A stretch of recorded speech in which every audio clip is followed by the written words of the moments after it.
coup un peu l'économie du podcast. Combien moi je peux espérer gagner? Le trésor d'Orso Média, c'est la relation de confiance entre les podcasteurs et les auditeurs. Squeezie, il n'aura jamais l'étiquette entrepreneur sur la tête, alors qu'il a au moins, je sais pas, 3-4 boîtes, il doit embaucher et faire plusieurs millions d'euros. Je sais pas toi, mais j'en ai marre de me faire marcher sur la gueule par les États-Unis et le reste du monde, tu vois. Tous ceux qui nous écoutent et qui en ont marre de se faire marcher sur la gueule et de se faire insulter par des mecs comme Donald Trump, c'est le moment tu vois, de sortir du bois et niquer sa grand-mère, quoi.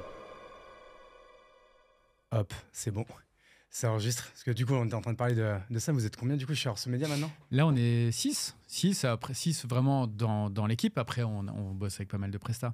Et on est d'accord, vous n'avez pas pivoté le délire, c'est toujours Orso Média, première régie, régie pub, on vous dit, ou régie pub de pour tu les vois, podcasts, moi, j'aime pas trop comment ce terme régie. Alors, j'ai rien contre les régies, mais cette partie régie commerciale, c'est une partie de nos activités, de ce qu'on apporte aux podcasteurs. On a 3 piliers pour les podcasteurs. Donc, la première, effectivement, on les aide à monétiser leur podcast. On gère pour eux tous les deals, les relations avec les sponsors, etc. De la prospection jusqu'à l'envoi des bilans de campagne et tout. On les aide aussi dans leur relation avec les plateformes, tu vois, avec Spotify, Apple Music. Donc, ça faisait aussi partie de l'esprit d'Orso Média. Si on est plusieurs, on aura plus de poids pour parler aux plateformes et obtenir des informations sur déjà comment elles fonctionnent, c'est quoi les algos, comment on peut être mis en avant sur ces plateformes. Et on les aide aussi sur plein d'aspects techniques. Par exemple, tu vois, c'est le studio d'Orso Média ici. On leur met souvent à disposition quand ils en ont besoin, quand ils veulent faire des tests en vidéo.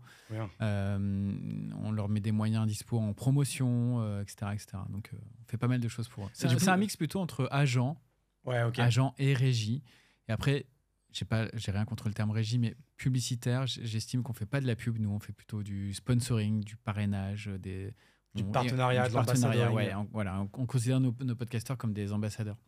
Ben, du coup, en plus, ça tombe bien parce que moi, ça fait un petit moment que je me dis il faut que je parle à Christopher pour la Chapelle Radio, donc vraiment sur la partie audio. Parce qu'en vrai, moi, ça fait 1 an et demi que j'ai fait le podcast. J'ai tout de suite trouvé des sponsors. Tu vois, au début, j'ai Shine, Wiglot qui vont presque signer des chèques en blanc, quoi, parce qu'au début, j'étais personne sur le podcast. Et en fait, je suis toujours personne. C'est-à-dire que c'est toujours plus ou moins gros. Ça évolue, mais c'est vrai que c'est hyper lent. C'est vraiment un jeu de très long terme. T'as encore des sponsors? T'as des sponsors en ce moment là? Par exemple, tu vois, là, je suis en train de faire une saison où j'en ai pas parce que, en fait, j'ai pas à prospecter, quoi.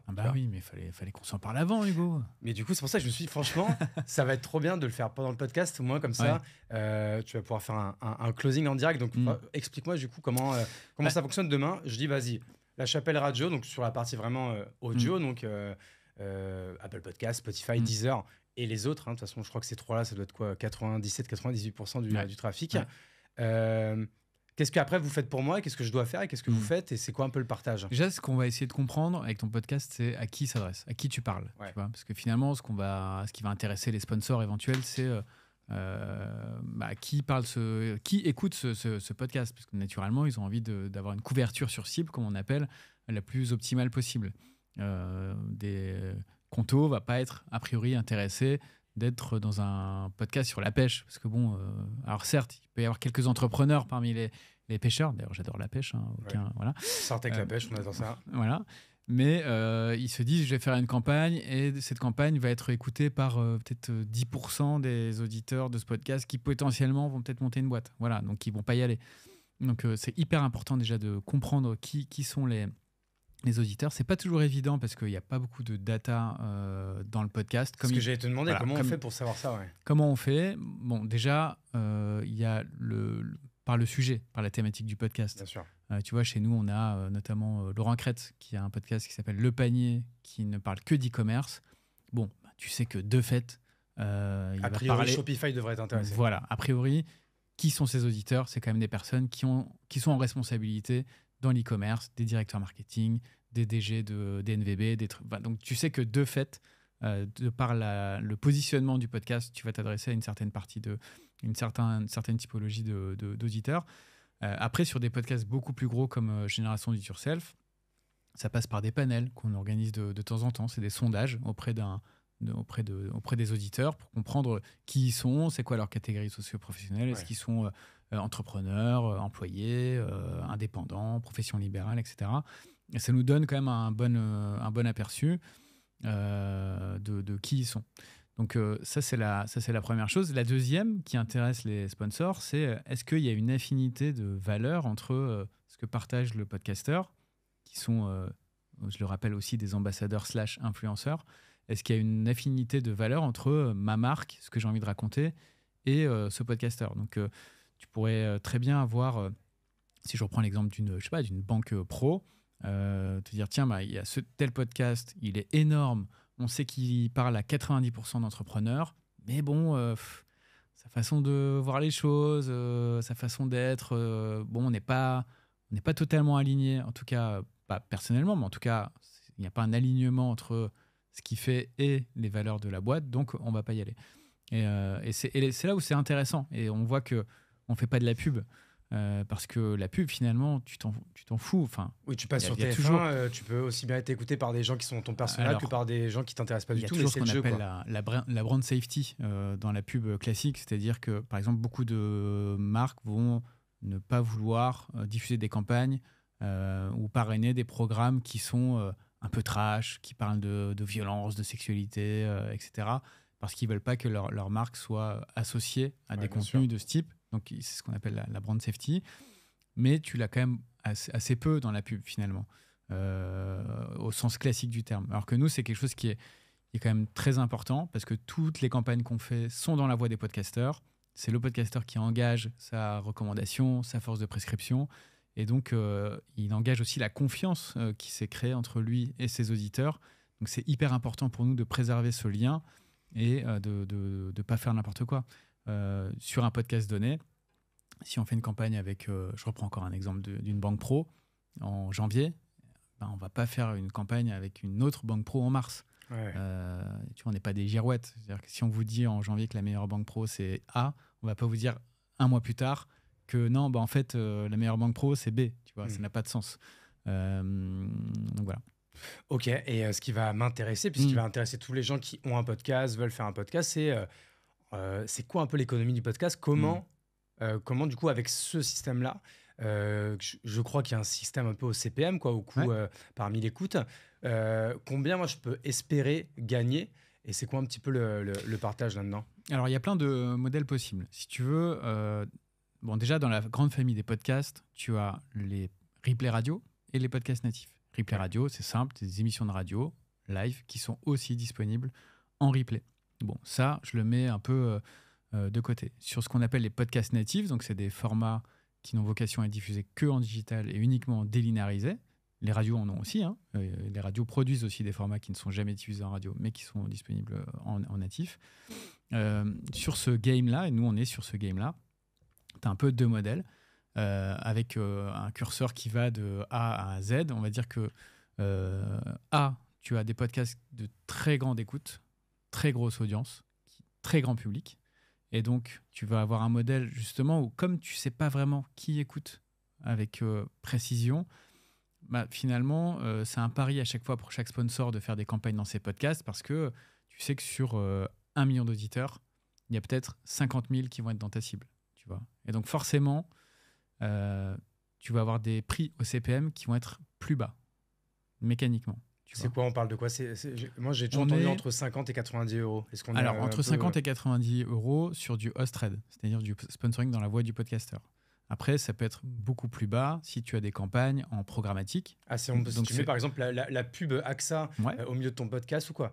C'est des spots radio. Souvent, c'est les mêmes formats d'ailleurs. C'est des spots de 30 secondes. Ça, par exemple, ça m'intéresse pas, moi. Tu vois, voilà. Non, mais qui sont diffusés en pré-roll, mid-roll ou ce que tu veux. Ça, on est sur des tarifs entre 6 et 12, 15 euros du CPM. Ah oui, donc c'est très très bas. Oui, mais parce que tu joues sur l'effet volume. En fait. Oui, bien sûr. Et donc, il n'y a pas forcément d'affinité avec le podcaster. Il n'y a pas de... Tu vois, c'est vraiment... C'est des campagnes de masse. Et donc, tu t'arroses ton audience en espérant que peut-être un pourcentage, un petit pourcentage de ton audience soit réceptif à ton message. Mais c'est le modèle de la radio aussi, tu vois. Oui, bien sûr. Et donc, de l'autre côté du curseur, tu as les podcasts de niche. Donc, qui peuvent faire jusqu'à 100 fois moins d'audience, mais sur des niches ultra recherchées et sur laquelle le lead, tu connais bien ça, sur laquelle le lead a une valeur de ouf. Bah oui. Je te donne un exemple.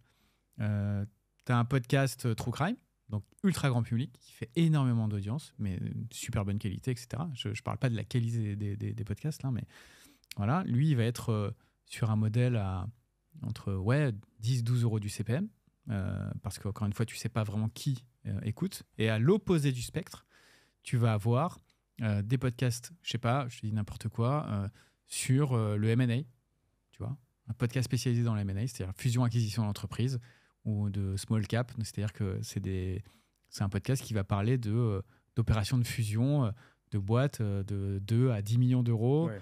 Avec, plus niche, tu meurs, quoi. Voilà, plus niche, tu meurs. Mais si tu fais une campagne dans ce podcast, déjà, tu sais que tu vas t'intéresser à des avocats, à des chefs d'entreprise, à des fiscalistes, etc.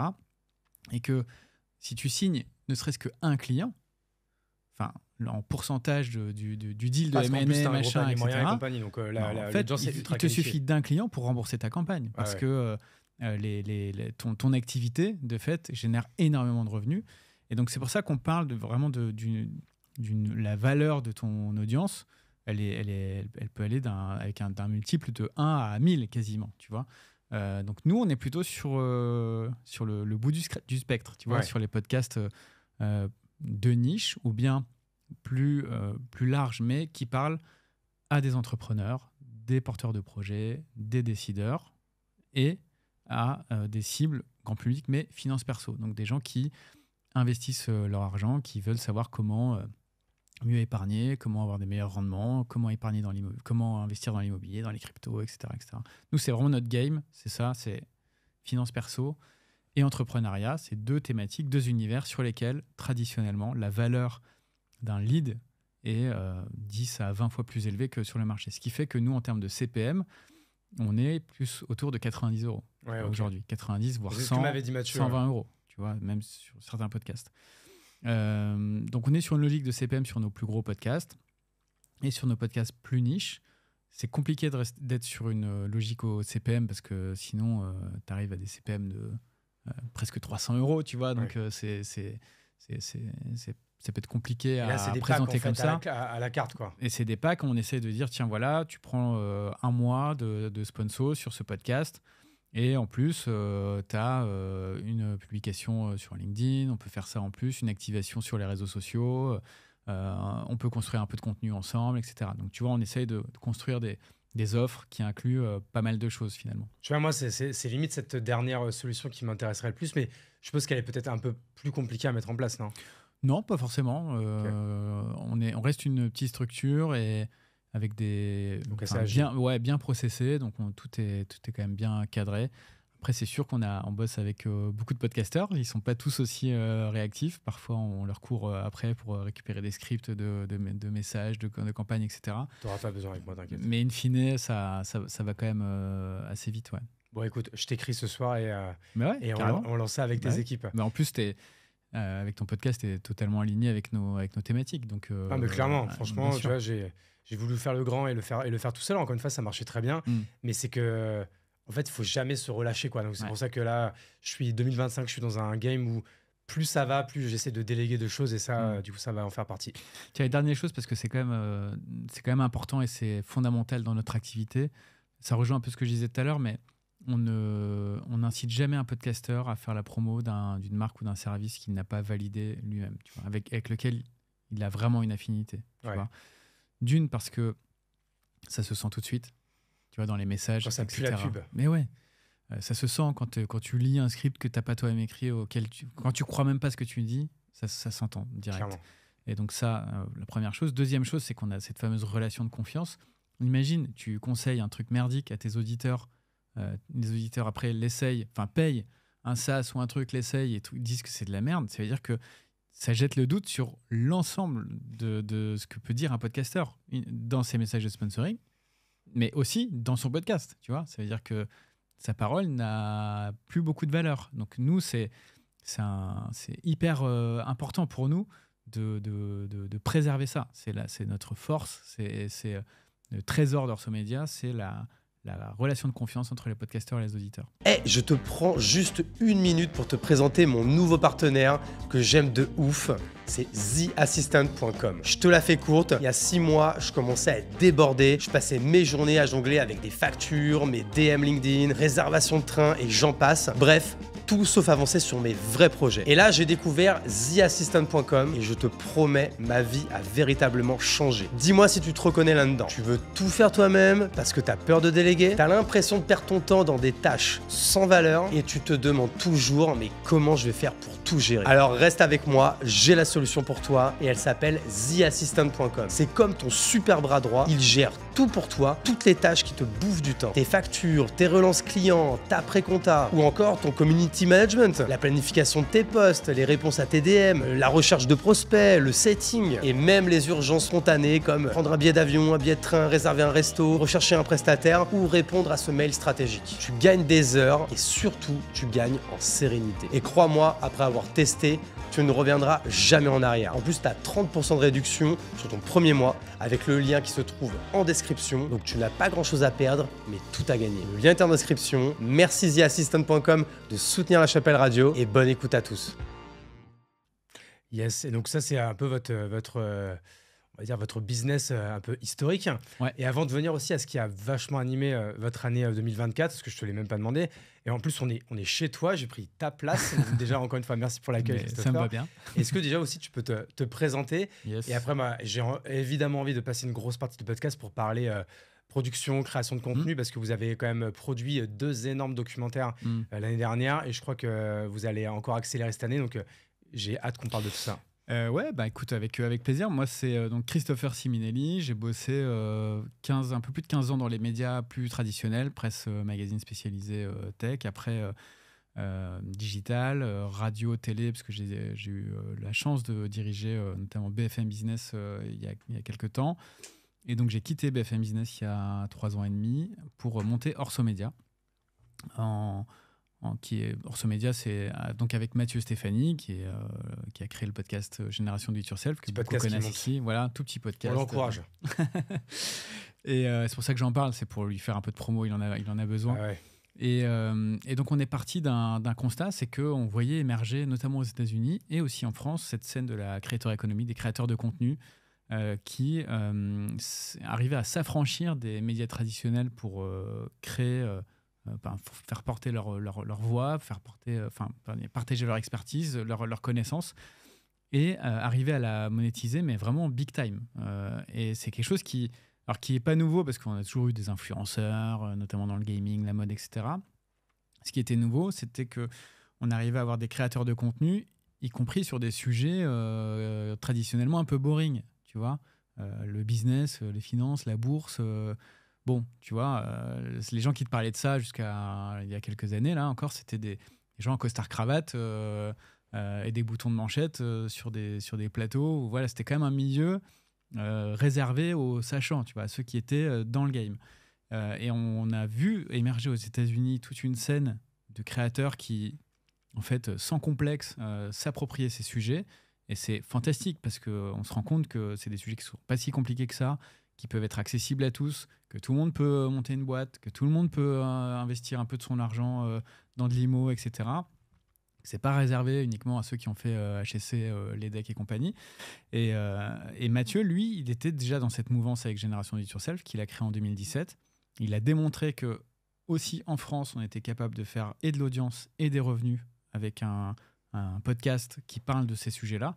Et on s'est dit, en fait, il faut qu'on crée une structure qui organise un peu tout ça, qui fédère plein de créateurs de contenu dans lesquels on croit, avec lesquels on a une affinité de valeurs, de vision.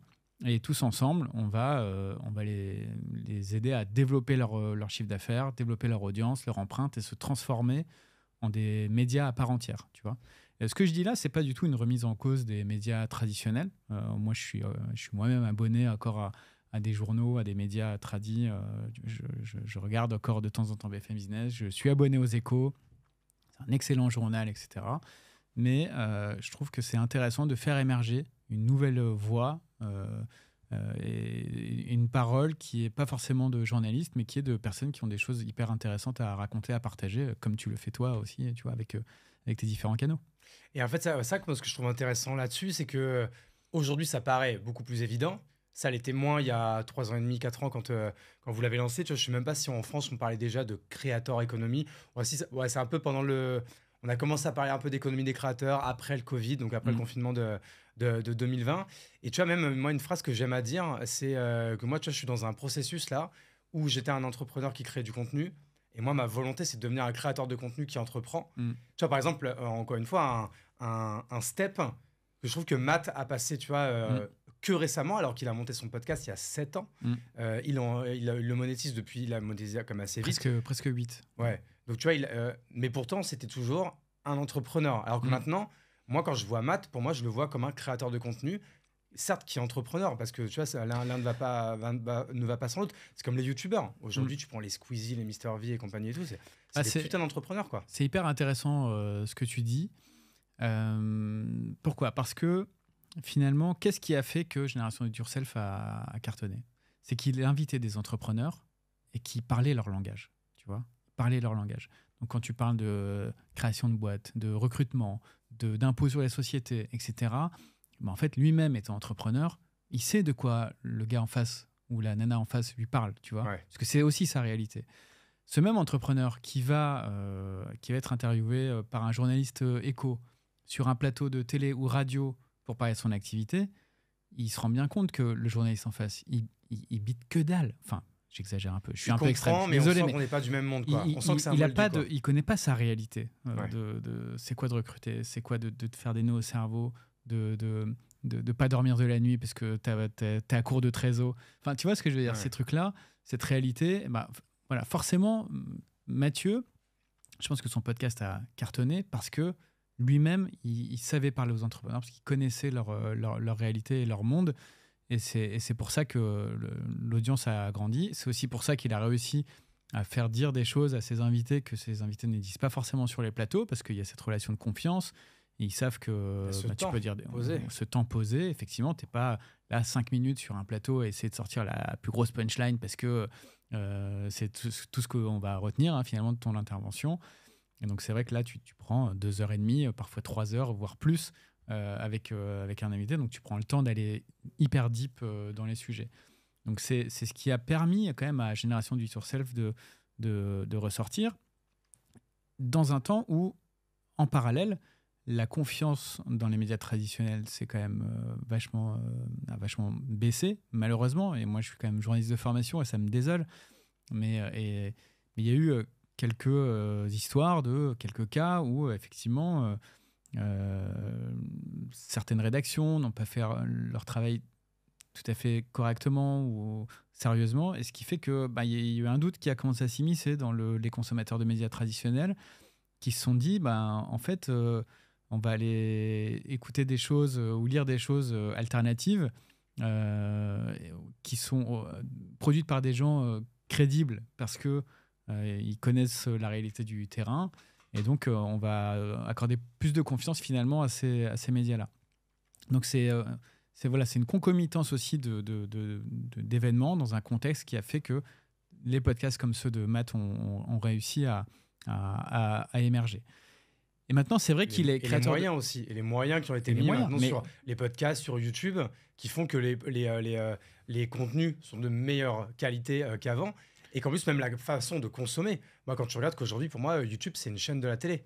Bien sûr. Tu vois, moi, quand je raconte toujours cette anecdote, mais tu vois, ma fille qui a 8 ans, tu arrives dans un hôtel, elle cherche la chaîne YouTube. Quoi. Tu vois, elle dit où est YouTube quoi, je comprends pas. Quoi, tu vois, parce que nous, on regarde tout le temps YouTube. Bien sûr. Mes gamins, quand tu leur dis, tiens.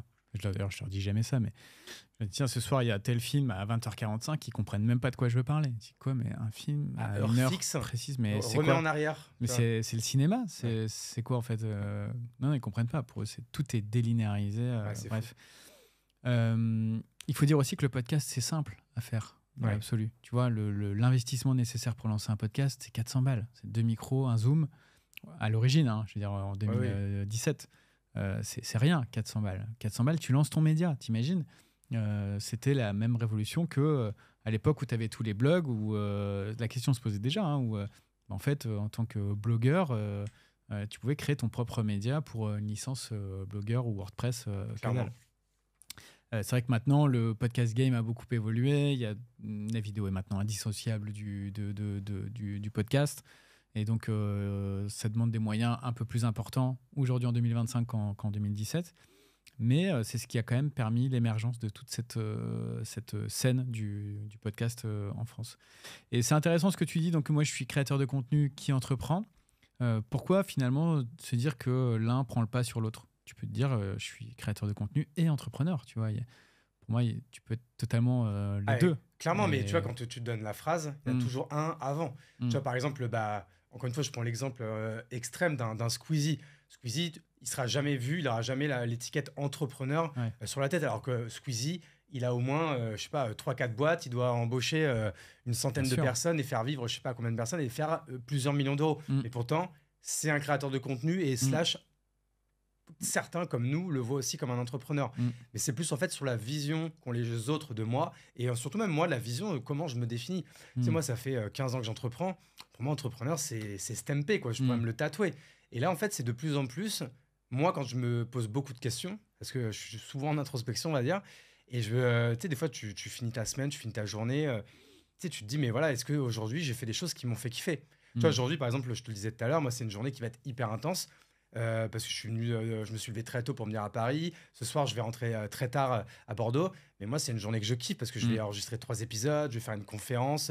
Tu vois, tu vas rencontrer plein de monde. Exactement, tu vois. Et ça, en fait, moi, je me rends compte que je passe une meilleure journée quand je fais ça qu'une journée où je me fais du sales toute la journée. Et pourtant, j'adore vendre, j'adore faire du sales. Je suis un très bon vendeur, etc. Mais en fait, je me rends compte que c'est plus ce qui me fait vibrer. Et je pense que tu vois, c'est le passage là des 36-37 ans où tu te dis putain, je suis pas à la moitié de ma life professionnelle, mais presque quoi, tu vois. Ouais, et pour autant, ton activité de créateur de contenu, elle serait creuse et vide si tu n'avais pas tout ça aussi à côté, parce que tu pourrais pas, comme ce que tu viens de faire là, exactement. C'est-à-dire venir enrichir un dialogue, un échange de ton vécu, et c'est ça qui le rend intéressant et passionnant. Clairement, et puis en fait, du coup, c'est toutes ces opportunités que nous apporte la création de contenu. Ça me fait une transition parfaite pour vous, parce que j'ai l'impression qu'on est d'accord, les documentaires, c'est sous la houlette Orso Média, on est d'accord. C'est Orso Média qui produit. Ouais, alors là, c'était une coprod. C'était une coprod Orso Média et Génération Do It Yourself. Ok, c'était les deux entités, si on dit les choses. Ok. Oui, parce que c'est toute la monétisation, la gestion de la prod, c'était plutôt Orso. Mais l'édito, quand même pas mal Génération Do It Yourself, évidemment, mais on était tous impliqués dans tout, forcément, hein, parce qu'on on l'a fait en mode test and learn. À la base, on n'est pas une boîte de prod. Hein, mais du coup, revenons un peu sur la genèse. Je suppose que c'est des projets qui merge il y a peut-être un an. Ouais, écoute, déjà sur la genèse de YouTube, nous, traditionnellement, on a toujours été très fort en audio. Donc sur les plateformes, c'est 1,5 million d'écoutes par mois quand même, cumulées avec tous nos podcasts. Donc voilà, on a pris la place, on va dire, en audio. YouTube, c'était un autre monde. Et on a toujours été un peu frileux avec YouTube, pas en tant qu'utilisateur, mais sur le plan business, parce que on n'avait pas tellement d'intérêt à ce que notre audience aille à 100% sur YouTube. Parce que pour nous, tu vois, avec nos CPM, on fait 90 € du CPM en audio. Sur YouTube, tu récupères 2 €. Hein, donc, t'imagines c'est un autre type de sponsoring sur YouTube. Ouais, mais juste avec la pub. Ouais. Juste avec la pub ramenée par YouTube en tant que créateur. YouTube Ads, tu peux pas mettre un business model là-dessus. Voilà, donc tu as YouTube Ads. Je veux dire, c'est qu'on avait un risque industriel et stratégique à ce que toute notre audience parte sur YouTube. Donc, on a mis du temps à trouver la bonne solution.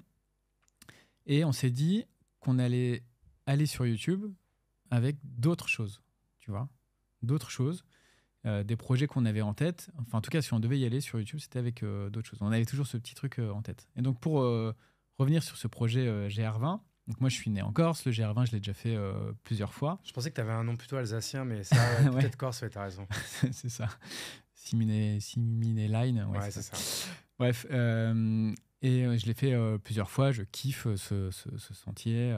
Et quand je suis rentré en 2023... Peut-être expliquer, il y a peut-être encore des personnes qui ne savent pas ce que c'est. Ouais, Gervin, c'est un sentier qui traverse la Corse du nord-ouest au sud-est, 180 km, 10 000 de dénivelé positif, 10 000 de dénivelé négatif. Voilà. Ah, et tu peux le faire dans les deux sens, non? Tu peux le faire dans les deux sens, tu peux en faire aucune partie, voilà. Et donc, je l'avais fait d'ailleurs avec l'un de mes fils. J'ai fait toute la partie sud. Et je suis rentré, j'ai dit à Matt, ouais, c'était chambé. Vas-y, chiche, l'année prochaine, on se le fait tous les deux en 5 jours en entier.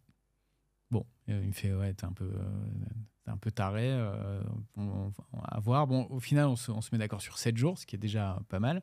Au lieu de 14, hein. Voilà, je précise. Le GR20, si tu veux le faire en respectant les étapes et les durées traditionnelles, c'est 14 jours. 14 pour le faire jours. en entier. Ouais. Et nous, je lui dis, on le fait en 7. OK. Et là, c'est plutôt Matt quand même qui a eu cette impulsion. Il a dit, mais c'est quand même dommage de le faire en 7 jours. On aurait potentiellement plein de trucs à raconter, à montrer, la préparation, la souffrance que ça représente. Et puis, on commence à dire, ouais, ok, effectivement, il y a un truc à faire. Et puis, c'est vrai que naturellement, on voit un parallèle à faire entre le monde de l'entrepreneuriat et ce défi sportif, avec ses hauts et ses bas, les épreuves que tu dois traverser, la préparation nécessaire pour le faire, la résilience, l'endurance, etc. On se dit, mais ouais, en fait, on va monter une prod qui va parler de ça, justement, de ce parallèle. Et donc, on a monté tout un projet édito. On a embarqué dans l'aventure Barthélémy Fent, qui est podcasteur, qui a un gros podcast sport qui s'appelle Extraterrien, qu'on connaît bien. Excellent podcast, ouais. Et lui, hyper chaud aussi. Très sportif en plus. Très sportif, évidemment. On embarque dans l'aventure Augustin Chénard, qui à l'époque était contrat-pro chez nous dans l'équipe Sales. Mais tu sais que pour la petite histoire, il avait passé un entretien aussi chez moi, avant chez vous. Trop marrant. Et je voulais le prendre. Ouais. Il vous a choisi. Je sais pas pourquoi. Je sais pas s'il m'avait dit ça. Ouais. Okay. En fait, c'est quand je suis venu, pour la petite anecdote, il y a 1 an et un peu moins d'1 an et demi.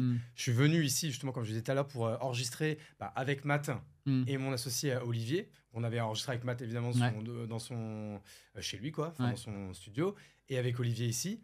Et en fait, c'est Augustin qui m'a ouvert et je me dis, mais putain, j'ai déjà vu quelque part Trop marrant. J'allais dire ce gosse, mais ce jeune, quoi. Ouais. Et après, il me dit, tu me remets pas? Je fais, tu m'as fait passer un entretien, tu m'avais même pris et tout. Je dis, mais putain, c'est vrai. Exact.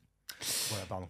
Et Augustin, lui, fan de trek, d'outdoor, et il avait déjà produit des choses en vidéo. Franchement, il avait fait des très belles images. Je crois que c'était au Népal. Parce que c'est pas si évident quand même. Ouais, il faut se faire la course, il faut se faire le trek, et en plus, il faut filmer, il y a les deux. Pardon, je suis trop loin du micro. Et il a carrément postulé pour réaliser ce docu. Et il a fait un truc de bourrin, c'est-à-dire qu'il a fait un énorme Notion avec mes rêves, voilà comment je vois le projet, voilà ce qu'il faut faire, mais un truc, il a candidaté, tu vois, pour être le réal de ce film. Et on s'est dit, oui, ok, mais évidemment que ça va être toi. Ensuite, on a embarqué Axel, un deuxième vidéaste avec qui on avait bossé sur des projets, mais lui est très fort en format réseaux sociaux, vidéo verticale. Si tu veux, quand tu le vois utiliser CapCut, c'est un truc de ouf. C'est lui qui a appris à Matt. Ouais, il fait quelques tips, mais le mec, il te fait des vidéos de ouf sur CapCut. Tu sais même pas, alors que tu passes la journée avec lui, tu sais même pas à quel moment il a fait ses plans, etc. Enfin, c'est une machine. Donc, toi, tu viens avec nous. Et on a embarqué, in fine, on s'est dit, on est quand même beaucoup de mecs là. Donc on a cherché une femme pour nous accompagner. Et on m'a mis en relation avec Lauriane Mélière, qui est la fondatrice d'une agence qui s'appelle Plume, qui fait des projets de rédaction pour des grosses boîtes. Et elle est assez sportive aussi. Elle, son truc, c'est le vélo. Tu vois, elle se fait des paris Mont-Saint-Michel en full autonomie, 3 jours, bivouac. Ce qui est assez rassurant sur sa capacité d'endurance. À relever les défis aussi. Voilà. Plus que et on s'est dit, OK, on avait cette team. On a monté le projet. On a fait tout un projet sur éditorial, etc. Et on l'a proposé à des sponsors avec lesquels on a l'habitude de bosser. Et on a eu beaucoup de go rapidement. de la part de Conto, de la part de Samsung. On avait le vieux campeur avec nous qui nous a soutenus. Et donc, le projet, le budget bouclé assez rapidement. Et alors, du coup, par exemple, Et une prod comme ça, c'est. Alors, sans me dire si votre but c'était de gagner de l'argent ou c'était juste d'être break-even pour un peu cette première tête de gondole, on va dire. Mais c'est quoi ça coûte combien à produire un projet comme ça? Est-ce qu'on est plus près des 50 000, des 100 000, des 200 000? On parle de quoi? Non, franchement, là, le projet, il nous a coûté autour de 35 000 euros. Ah ouais, donc vous avez fait frugal quand même. Ouais. C'est pas très cher quand même. Oui, mais après, nous, c'est un peu notre mode opératoire aussi. Et puis, je viens d'une maison, un extradio, et c'est vraiment l'immense talent d'Alain Veil, par exemple, qui a créé BFM TV. Et ça faisait partie c'était dans l'ADN de la boîte de faire des étincelles avec des brindilles, tu vois. Ouais. Et donc, et puis moi, ça correspond assez à mon état d'esprit, Matt aussi. Et donc, ouais, on a été malin, on a fait beaucoup de choses de nous-mêmes. Et puis voilà, on n'est pas des divas, tu vois, donc on n'a pas non plus des goûts de luxe, non, mais etc. Après, c'est vrai que du coup, vous aviez Augustin qui était chez vous en interne. Ouais, mais on l'a quand même payé. Hein. Ah oui, c'était en plus, c'était l'extra. Ouais. Okay. Bah oui, parce que bon, franchement, on avait chacun des GoPro. Ouais, il y avait du rush. Il y avait 4 GoPro, 2 cams. Il a fait la réal 90% tout seul. Le montage derrière, t'imagines, en plus en plein été. Parce que c'est ça, en fait, vous l'avez fait en mai ou juin? On est parti en juin et on a sorti le film autour du 10 août. En fait, on voulait encore le sortir dans l'été parce que après, on s'est dit en septembre, les gens ils vont être dans leur rentrée, ils vont être sur d'autres sujets, ils vont se projeter déjà sur Noël, etc. Je sais pas s'ils ont envie de mater un truc sur le GR20. Donc on l'a sorti, on l'a sorti en août. On était très contents. Et après, on a sorti plein de petits formats sur les réseaux en amont. Parce qu'on a aussi filmé notre préparation physique. On allait se taper des séances de marche à Montmartre pour nous taper du D+. Et ouais, c'était trop cool. C'était trop cool. Et du coup, c'est quoi ton retour à froid, parce que c'était il y a plus de 6 mois. C'est quoi votre bilan d'un...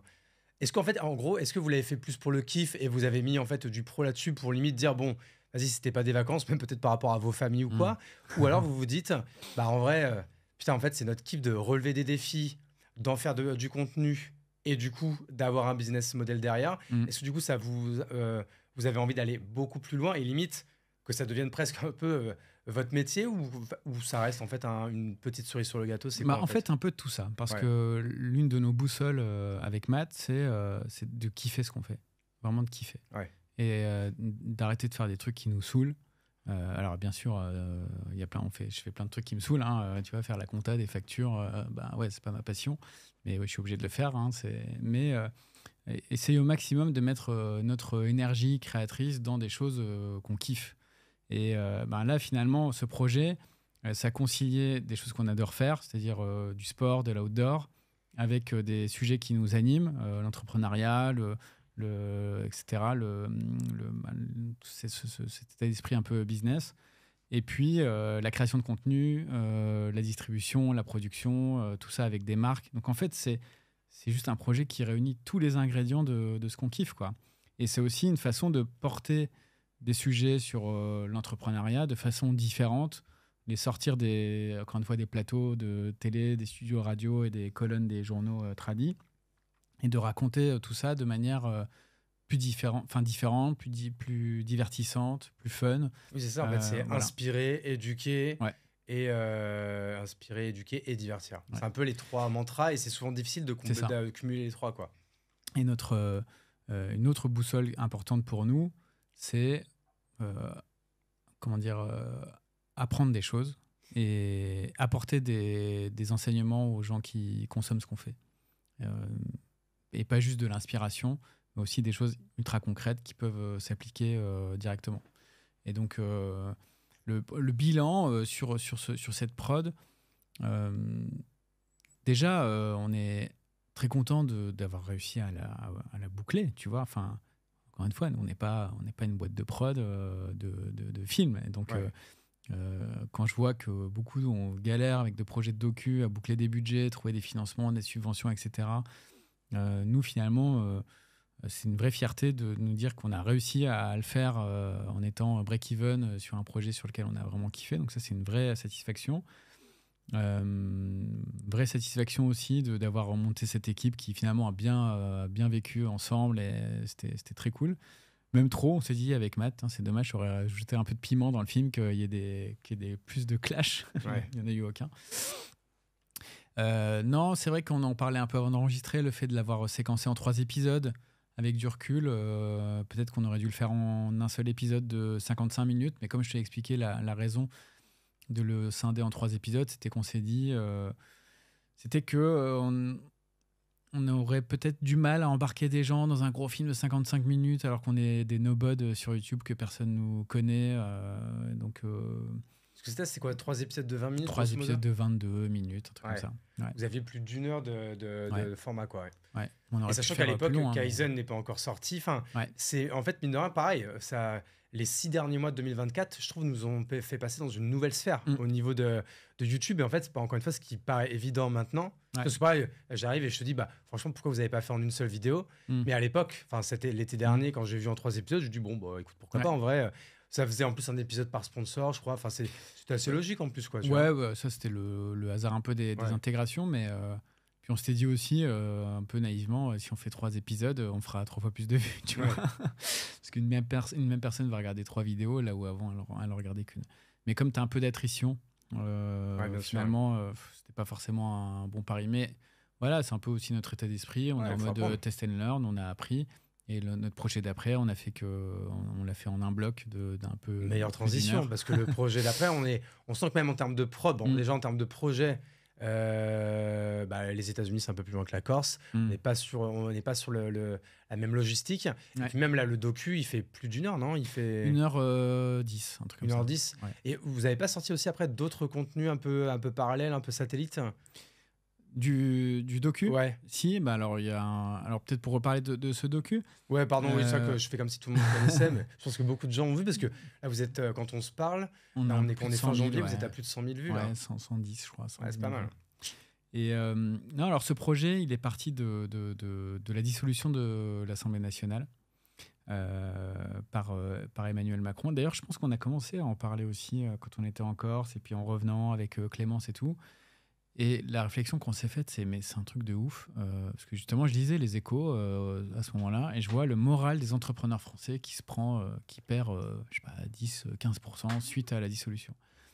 Je dis, mais attends, il y a quand même des gens de l'autre côté de l'Atlantique là, qui envoient des lanceurs dans l'espace et qui arrivent à les rattraper avec des baguettes de Oui, c'était l'époque, il y avait eu ça, ouais. Et nous, on est en train de checker le moral des entrepreneurs suite à une décision politique. Mais comment ça se fait qu'on est aussi dans le monde du business en France? Comment ça se fait qu'on est aussi dépendant du pouvoir public, du pouvoir politique, alors qu'aux US, ils s'en battent les steaks, tu vois. Ouais, j'avoue. Alors, je dis pas que l'élection de Trump, etc., n'a eu aucun impact sur le business. C'est faux, parce qu'on a bien vu que ça en a eu. Mais ce que je veux dire, c'est que dans le run quotidien, quand tu es entrepreneur là-bas et que tu as un truc en tête, tu vas, tu t'en fous. Enfin, je veux dire, tout le reste, tu fais totalement abstraction, tu es totalement focus sur ton projet, ta vision, ton produit, et tu penses à rien d'autre. Je trouve ça quand même dingue. Et puis, c'est vrai tout est parti un peu de cette remarque qu'on s'est faite. Et on s'est dit, mais en fait, pour essayer de comprendre cette différence, il faut qu'on aille sur place, évidemment, tu vois. Donc, on a commencé à imaginer ce projet. OK, où est-ce qu'on va aller, dans quelle ville, qui on va pouvoir interviewer sur place, qu'est-ce qu'on va raconter. Et très vite, le dénominateur commun de tout ça, c'est le rêve américain, le fameux rêve américain. Et se dire, est-ce qu'il existe encore? Si oui, c'est quoi les ingrédients de ce rêve américain? Et aussi expliquer les contreparties du rêve américain, parce qu'il y a ceux qui réussissent et ceux qui réussissent pas. Et donc, quand tu réussis pas, qu'est-ce qui t'arrive en fait? Et donc, très vite, on a pareil, un peu comme on l'a fait sur le Gervin, on a monté un projet, tout un concept, tous les narratifs, etc. On a mis ça dans une belle presse. Parce que ça, j'adore ça. On va faire limite un laïus là-dessus. Parce que c'est vrai que, tu vois, pareil, moi, je suis en train de préparer un gros docu là. Ça sera bientôt live, donc j'en parle pas là tout de suite, je te le dirai. Je crois que je t'en ai déjà parlé. Et pareil, en fait, on se dit toujours, limite, le docu, c'est presque comme un film de vacances, quoi. Tu filmes tout et puis tu fais un ordre chronologique, alors qu'en fait, non, il faut absolument savoir quelle histoire, même avant de partir, on va vouloir raconter. Et du coup, en fait, déjà, limite, avoir comme un script, comme un scénario écrit. Et même, en fait, ça va même en plus t'encourager à filmer telle ou telle chose quand tu vas être sur place. Parce que du coup, il faut que ça rentre un peu dans l'histoire que tu vas vouloir raconter. Et ça, c'est vrai que c'est... Exactement. Déjà, ça, c'est pas évident, ça prend énormément de temps, quoi. En fait, ce qui était clé, et d'ailleurs, Augustin, il était hyper bon aussi parce que on a capitalisé sur ce qu'on avait fait sur le GR20, on a appris de nos erreurs et puis pour faire encore mieux. Et on avait tout de suite mis en tête l'idée de se faire ce schéma narratif avec des arcs narratifs, tu vois. Un arc principal qui est le rêve américain, existe-t-il encore et à quel prix? Et après, plein d'arcs secondaires, tu vois, des mini-histoires dans l'histoire pour garder toujours l'attention de la personne qui regarde. Alors ça, c'est pas des choses qu'on a inventées, c'est des choses qu'on est allé chercher dans la littérature dispo sur Internet. Y a même sur YouTube, tu as plein de vidéos hyper passionnantes sur comment capter l'attention, etc. dans un docu. Donc c'est une manière d'écrire aussi. Et puis on s'est mis d'accord aussi sur les ingrédients. Les ingrédients, en fait, parmi ces ingrédients, on voulait avoir des gens de la street. Vraiment, c'était hyper important pour nous parce que c'est des gens qu'on n'entend pas ici en France. Autant un Mark Zuckerberg ou un Bill Gates, finalement, sa parole, elle est assez accessible. Si tu regardes, tu tapes son nom dans YouTube, tu vas tomber sur 40 interviews de Bill Gates qui va te raconter sa vie, son œuvre et sa vision des choses. Donc, on aurait adoré avoir Bill Gates, mais dans l'absolu, on va aller le voir. Et qu'est-ce qu'il va nous dire de plus qu'il a jamais dit déjà avant? Nous, ce qui nous intéressait, c'est plutôt, si on va sur place, il faut en profiter pour aller voir le vendeur de hot dog, le chauffeur de taxi, le fleuriste, etc., qui vit à New York, à SF, à Los Angeles, et qui nous raconte, lui, de son point de vue, c'est quoi vivre aux États-Unis, entreprendre aux États-Unis, etc. Donc ça faisait partie des ingrédients. Et puis des autres ingrédients, c'était il faut que ce soit fun, et il faut qu'on apprenne des trucs. Voilà. Tu as à peu près les ingrédients de la sauce. Et donc ça, c'est des choses sur lesquelles on s'est mis d'accord avant de partir. Donc avant de partir aussi, évidemment, donc on a mis tout ça dans un support qu'on allait pitcher à pas mal de sponsors. Et au final, pareil, on a bouclé le budget relativement rapidement, même si là, c'était des montants plus conséquents parce que plus de... Par exemple, un docu comme ça, de frais. Là, vous êtes parti 2 semaines ou moins, non? On est parti, quasiment 2 semaines. Et ça, là, c'est quoi le budget total pour un docu comme ça? Là, si on met tout bout à bout, on est plutôt autour de 60-70. Ouais, donc on commence à tabasser un peu. Ouais. On est parti à 5. Il faut dire aussi que les États-Unis, c'est extrêmement cher. Bon, sur les vols, on a eu de la chance d'avoir un partenariat avec Air France. Sur les hôtels, avec le groupe Accor. Donc ça, c'était vraiment hyper cool. Mais la bouffe sur place, c'est une dinguerie. Quand même. Le premier petit-déj, à 5, il nous a coûté $300. Ouais, c'est fou. On le raconte d'ailleurs dans le film. Et donc, tout est cher. Le seul truc qui est pas cher là-bas, c'est la location de bagnole. On a loué un tank pour $700. Donc, c'est que dalle. Mais sinon, tout le reste, c'est vraiment hors de prix. Et en fait, je me rappelle que dans tout le documentaire, vous interviewez beaucoup de personnes. Donc, comme tu dis, que ce soit l'entrepreneur qui vendait des hot dogs dans la rue, celui qui avait un... C'était pas un salon de coiffure ou c'était un bar? C'était un diner. Un diner, oui, voilà. Oui, même à un moment donné, il y a Gad Elmaleh, il y a Carlos Diaz, qu'on embrasse. Pareil, tous ces contenus-là, donc il y avait à chaque fois des extraits dans le docu. Et ça, vous allez les sortir après, du coup, là? Alors, effectivement, on a tourné aussi des épisodes de Génération It Yourself sur place, 6 épisodes. Et donc, ces épisodes sont déjà sortis en audio. Le cofondateur de Dyson. Non, Dyson, on l'a fait ici. Ah bon? Sean Rad, c'était le cofondateur de Tinder. On l'a fait à Los Angeles, Ouais, voilà, c'est ça. Et donc, ces épisodes sont sortis en audio sur les plateformes, en vidéo aussi sur YouTube. Et d'ailleurs, des sponsors de ce projet sont intégrés dans ces épisodes vidéo qu'on a sur YouTube. Tu vois, c'est une mécanique un peu globale. Et pas que le docu, il y avait aussi, ce qu'on a proposé à nos sponsors, il y avait le docu, les épisodes et tous les petits contenus qu'on a postés aussi sur Instagram autour quand on était sur place, au moment de la sortie du film, etc. Sur la chaîne de Génération Do It Yourself. De Mathieu. Ah, donc pas GDY. Mais en fait, il n'y a pas de chaîne okay. Génération Do It Yourself. Tous les épisodes sont sur la chaîne de Mathieu, donc Okay. Matt, Stéphanie. Voilà, attends. Et donc, ta question, c'était... Pardon, oui, ouais, les contenus. Ouais, et les épisodes. Et donc, là, ce qu'on va sortir maintenant, c'est on va sortir des versions longues des interviews qu'on a faites sur place. Mais tu vois, avec le mec du diner, avec le vendeur de café à New York, parce qu'en fait, ils nous ont dit plein d'autres trucs hyper intéressants dans ces interviews.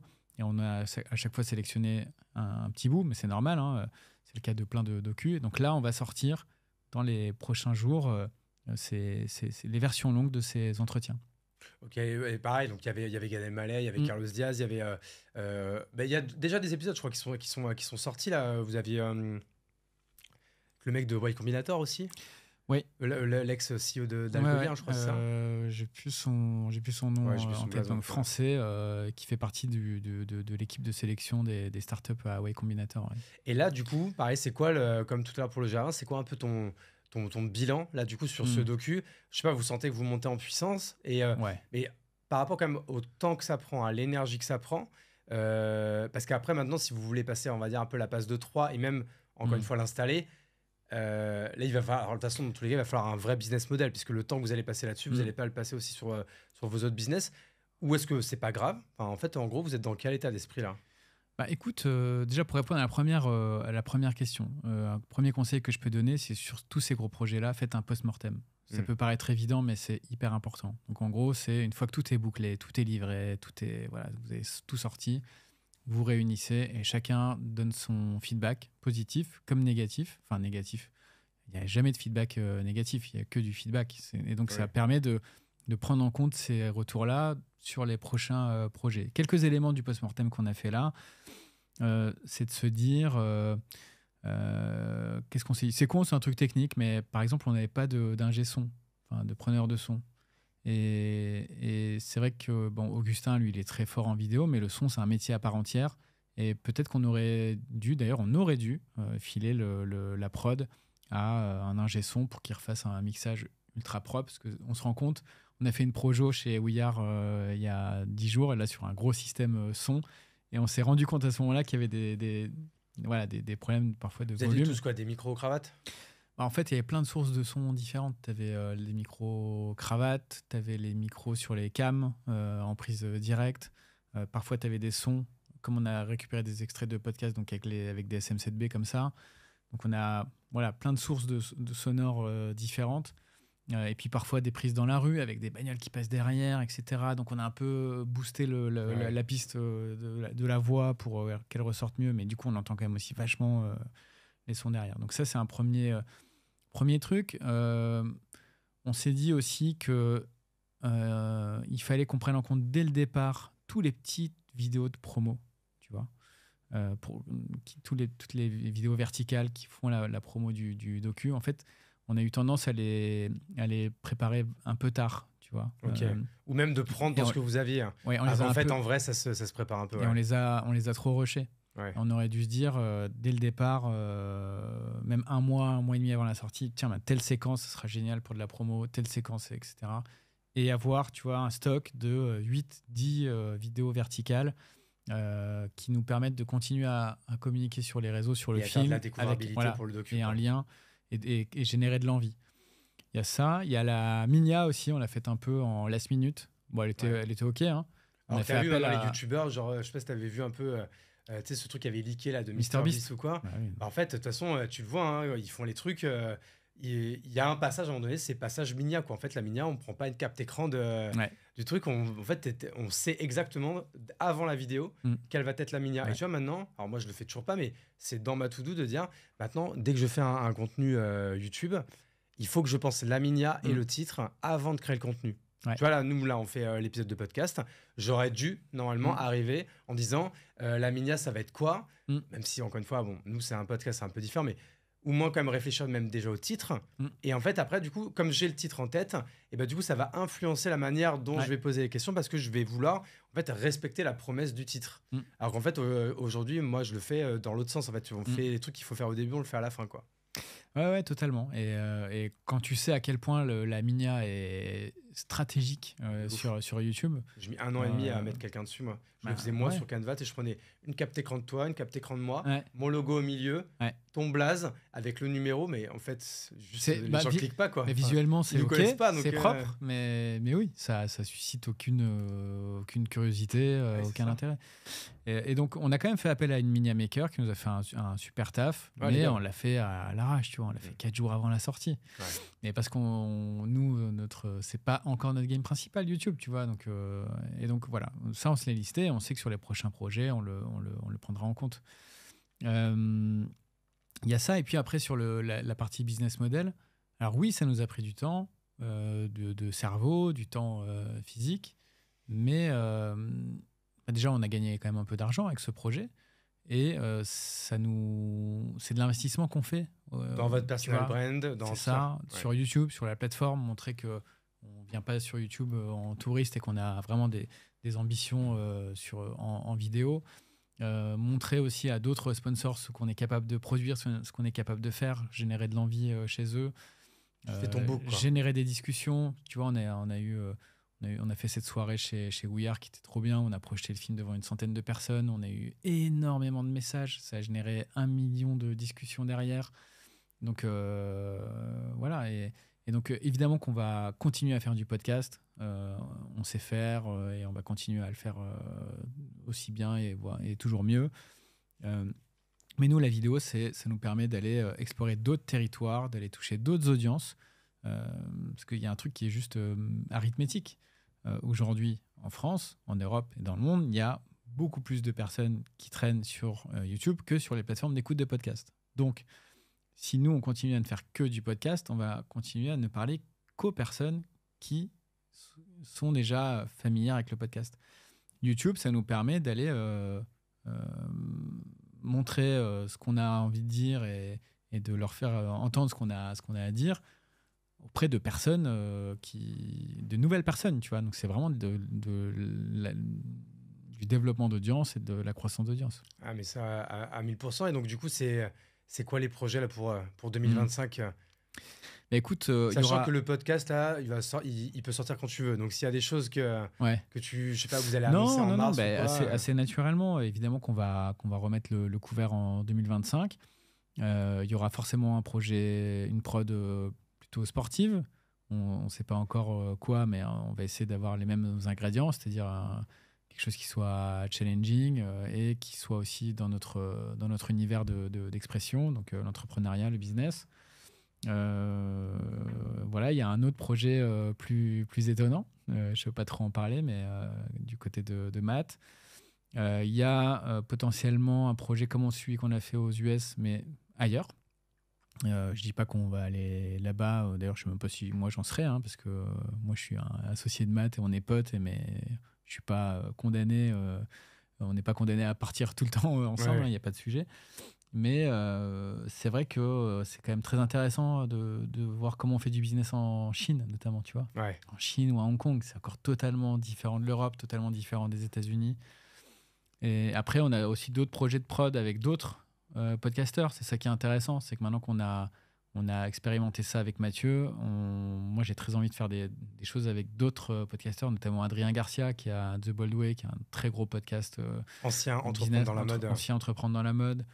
Encore avec d'autres podcasteurs. Moi, mon sujet du moment, c'est l'Europe. Je sais pas toi, mais j'en ai marre de me faire marcher sur la gueule par les États-Unis et le reste du monde, tu vois. Alors que je sais qu'ici, il y a des talents de ouf, qu'on a quand même une qualité de vie que tout le monde nous reconnaît, etc. Alors oui, on a 3 fois moins de PIB que les États-Unis.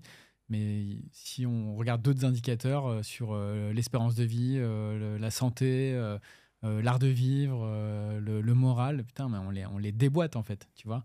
Et donc juste, si on décidait à un moment donné de prendre les choses à bras le corps, nous prendre en main et arrêter d'avoir ce syndrome je sais pas, ce complexe d'infériorité, évidemment qu'on pourrait créer 10 licornes par an en Europe, tu vois.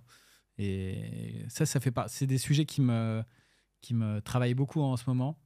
Et je sais pas, j'ai envie de mettre en mouvement plein de gens autour de ce projet méga, tu vois, Make Europe Great Again. Et donc, ce serait quoi? Ce serait de faire genre un docu où tu fais le tour d'Europe? Ça peut passer par un docu. Ça serait canon, ça, comme truc. Ça peut passer par un docu, ça peut passer aussi par un média qu'on a en tête, là, qu'on a envie de lancer. D'ailleurs, il faut que je t'en parle juste après. Ça peut passer par plein de choses. Même par un mouvement, quelque chose... Pourquoi pas même des trucs un peu plus politiques, hein, tu vois, franchement. Hein. Monter notre propre parti politique, le parti Je des entrepreneurs. Je sais pas s'il faut monter un parti, mais je trouve que ce qui nous manque globalement, c'est un sentiment d'appartenance européenne. Et ça passera que par là. Ça passera que par là. Tu vois. J'adore la France, hein, j'adore mon pays, et j'estime être patriote, tu vois. Et donc, c'est pas renier ma nationalité française que de dire ça, mais le salut et l'avenir de notre zone géographique, y compris de la France, passera par un sentiment européen beaucoup plus fort. Et surtout en ce moment où justement il est en train de se barrer en couille. Mais je trouve que c'est intéressant. Mais déjà, je le dis à tous ceux qui nous écoutent et qui en ont marre de se faire marcher sur la gueule et de se faire insulter quand même par des mecs comme Donald Trump, etc., qui nous prennent pour des paysans, machin. C'est le moment de sortir du bois et lui niquer sa grand-mère, quoi. Non, mais franchement, tu vois, ça passe déjà par notre consommation des produits digitaux. En ce moment, alors c'est peut-être naïf ce que je dis, mais quand je cherche un nouvel outil en SaaS ou machin, eh ben, naturellement, je vais aller plus. Je vais me poser la question de OK, il est américain, est-ce qu'il y a une alternative européenne? Tu sais que je fais tout le temps ça maintenant. Mais, moi qui suis c'est fan hyper des important. tools, toi, j'utilise plus WeTransfer. Mais ça passe par là. Smash, en fait. J'utilise plus Calendly. Alors Calendly, je crois que c'est pas américain, je crois que c'était Sudaf. Bon, je suis pas sûr, mais bref. Tu vois, dès qu'il y a un outil, souvent les Français ont des bonnes alternatives. Ouais. Et franchement, pas que français. Tu vois, là, c'est là qu'il faut réfléchir européen. T'imagines, on est 450, on est plus de 400 millions. Ouais. On est plus 450 nombreux. millions, je crois que tu as raison. On est 450 millions. On est plus nombreux que les Américains. Donc, si ne serait-ce qu'on consommait en produits SaaS et digitaux européens, eh ben, en fait, on ferait déjà chier les mastodontes américains. Et ça ne remet pas en cause la qualité de leurs produits, qui sont fantastiques. Mais la première façon de soutenir des entrepreneurs européens, c'est de s'abonner à leur SaaS et de consommer leurs produits. Et plus ils auront d'abonnés, plus ils vont investir dans leurs produits, et meilleurs ils seront, et mieux ils seront valorisés, etc. Donc c'est hyper vertueux. On est 1000 fois d'accord. Je pense que j'avais déjà fait un post comme ça, ou même une newsletter, où en fait à chaque fois je donnais un peu le géant américain et je donnais un peu l'alternative France ou proche France. Tu vois, par exemple, ne pas utiliser Loom, mais utiliser Tela.tv. Mais je crois que lui, il s'appelle Grant et je crois qu'il est néerlandais, mais voilà, c'est l'Europe. Ne pas utiliser Typeform, mais utiliser Tally. Donc elle est belge. Elle s'appelle Marie, mais pareil, le produit, il est magnifique. Il y a plein de trucs comme ça où... il y a que sur Notion où là j'arrive pas à les lâcher pour les slides et compagnie, même si c'est des super produits. Là je reste fidèle, mais sinon il y a plein de produits où on peut passer sur l'Europe, quoi. Ce qui crée notre dépendance à certains SaaS américains, c'est le fait qu'ils sont hyper documentés, disponibles dans Zapier, disponibles dans Make, et donc tu peux automatiser un milliard de trucs. Ils sont financés de fou aussi. Et donc c'est vrai que quand tu veux faire dialoguer tous ces outils entre eux, certains n'ont pas d'API, mais il faut que ça change et ça va changer. Bah écoute, Christopher, on arrive de toute façon à la fin de ce podcast. Mais écoute, moi j'ai passé un super épisode à parler création de contenu. Je pense qu'on pourrait en parler pendant encore 1000 ans, mais de toute façon, il faudra qu'on en refasse parce que là j'ai vu plein de projets qui sont en train d'en mûrir. Donc on se redonne rendez-vous dans un an, même endroit, et puis on fera le bilan parce que tout va à une vitesse là, de toute façon. Donc, avec grand plaisir, Hugo. Merci beaucoup de m'avoir invité. Puis bravo aussi pour tout ce que tu fais. Hein, écoute, merci à toi, merci à vous aussi pour tout ce que vous faites. Hein. Je te le disais, le jour où j'ai vu votre docu sur le GR20, après j'en ai pas dormi de la nuit tellement ça m'a inspiré, tellement que je suis en train de me le remater une deuxième fois là. Mais je pense que aussi c'est pour m'inspirer de comment en fait on tourne un documentaire, parce que moi c'est pour le coup, vous l'avez fait l'année dernière, moi ça va être cette année où c'est un peu mes prochaines étapes. Parce que tu vois, toi t'as été journaliste et t'es devenu entrepreneur. Moi je rêvais d'être journaliste, mais on m'a foutu en école de commerce et je suis devenu entrepreneur. Et là en fait c'est un peu un rêve que j'avais, comme si en fait pour moi c'était terminé. Mais en fait moi je me rends compte que j'adore entreprendre, je serais stampé entrepreneur toute ma vie. Mais en fait moi, je sais que même quand j'étais au lycée, genre ma passion, c'était de monter un documentaire et d'avoir un Oscar, tu vois. Enfin, c'était, tu vois, ma Bowling for Columbine et tout, quand j'étais au lycée, je trouvais que c'était du génie. Marqué, c'est tout, plein de, tous les deux. Moi, il n'y a pas une semaine où je regarde pas un documentaire, tu vois, par exemple. Donc, on est un peu dans cette même veine et c'est pour ça qu'on aime. Où est-ce qu'on te suit, Christopher? Vous pouvez me suivre sur LinkedIn et sur Insta. Et ton podcast qui et mon s'appelle podcast Follow Me, dans lequel je reçois beaucoup de créateurs de contenu. Et justement, on parle de tout ça, de création, de prod, d'outils, d'organisation. Ça m'intéresse beaucoup de comprendre comment certains Instagrammeurs ou YouTubeurs arrivent à accumuler 1 million, 2 millions d'abonnés, produire du contenu quotidiennement, régulièrement, etc. Donc, c'est toujours dans cette logique d'apprentissage. Je vais chercher chez eux des clés, des méthodos qu'on partage avec mes auditeurs. C'est top. Et si, bien sûr, vous avez un podcast que vous voulez, un podcast qui marche bien et que vous voulez passer à la monétisation, vous pouvez demander des renseignements à nos amis de Orso Média. Yes. Moi, je vais faire les petites mentions légales de fin d'épisode. Si vous êtes sur YouTube, déjà, Dieu vous bénisse. Et vous pouvez évidemment vous abonner, liker, commenter. Ça nous aide beaucoup pour le référencement. En audio, une seule tâche, un petit 5 étoiles. Ça prend 2 secondes, mais nous, ça nous aide beaucoup. Merci encore Christopher, merci à tous et à bientôt dans La Chapelle Radio. Je vous embrasse.